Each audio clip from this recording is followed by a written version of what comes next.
Hello, this is Ace Common Fan here, and I think most of you guys are already familiar with Project Wingman's latest trailer, the one that came out with their Kickstarter announcement.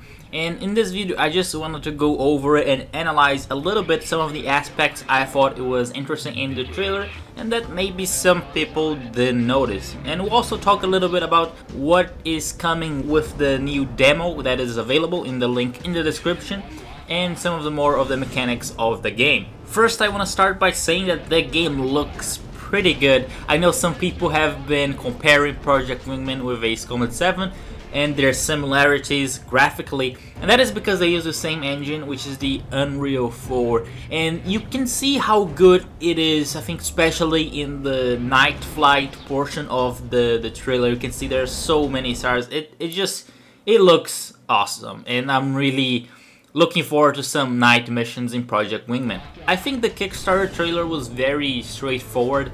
I think, if I recall correctly, this is the first time we see the FD-14 in the game. I don't think we've seen previously in the missions, but I might be wrong. But hey, new plane confirmed.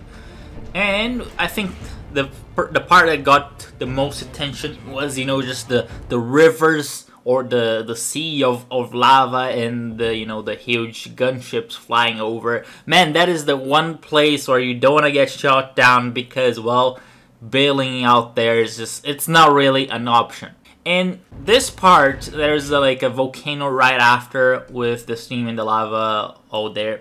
And this is gonna be important to the story of the game. We don't have many details yet, but if you look at their Kickstarter page, they mentioned that the story of Project Wingman is very related to these geothermal deposits, which there's this country called the Federation that uses them as a natural resource, as a source of energy. So apparently some regions that are inside the Federation, they want to get their independence, or they are not happy with the distribution of the wealth and so on. So they've staged some coup d'etats and they've hired some mercenaries to help them regain their freedom. And that's where the Hitman Squadron, which is the protagonist squadron, comes in, since they are a mercenary squadron involved in this conflict. And if you look at the gunships that we've seen already, you can see that kind of red exhaust. I think that may have to do with whatever type of energy they're extracting from the mineral resources or the lava itself.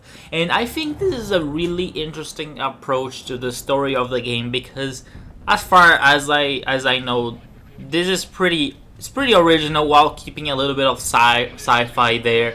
And it goes beyond the just, the Russians are bad guys, or you're stuck in the war in the Middle East, that kind of thing. Other thing I noticed is that we're gonna have named squadrons, such as the case with the Crimson Squadron, as you can see there in the trailer.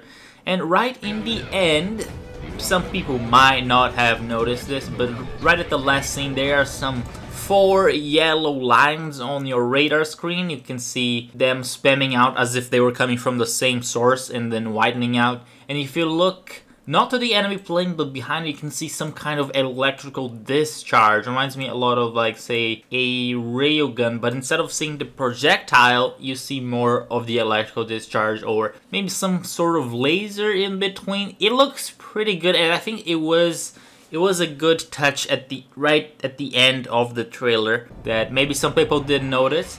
And I don't know, I want to find out more about it. Now, there's a lot more information about the game that came out on the Kickstarter page. They mentioned that Project Wingman will have at the release date over 20 aircraft, including aircraft that look like the F-16, the F-4, the F-15, the F-14, the F-22, the Rafale, the Sukhoi 57, the MiG-31, and even the Chengdu J-20. Also, in addition, in the demo, we already feature the SV-37 Strike, the SK-27, and the FE-18 aircraft. In addition to all these aircraft I've mentioned, 3 backers from the Project Wingman's Kickstarter page are eligible to design or create their own fighter jets to be added in the game. This happens because there was a certain tier where if you donated over 1,500 Australian dollars, you were eligible to choose your own plane to be featured in the game. So let's wait and see what these 3 other people are gonna come up with planes to be featured in the game. In addition, the game will also feature over 40 weapons weapons to be used by your aircraft. The demo so far had 2 missions, but with the Kickstarter edition now has 3.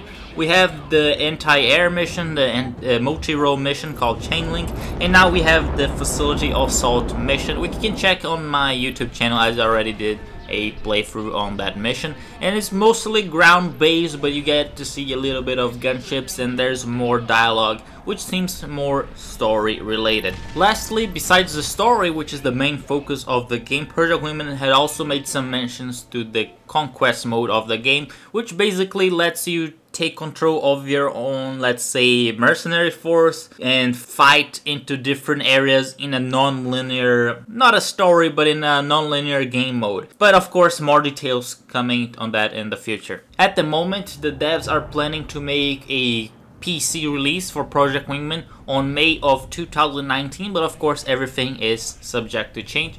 And if you guys enjoyed this video, please let me know, and more details about Project Wingman are gonna be in the description in their Kickstarter page, which has been going really well. They raised all the money that they wanted. They reached their goal in only 16 hours, and by the time I'm recording this video, it already has over 1,000 backers. So congratulations to Project Wingman, because the guys are doing an amazing job, and on behalf of the team, thanks for everyone who is donating for this game, because it looks pretty good. Anyways, hope you guys have found this video helpful. Thank you for watching, and see you guys next time.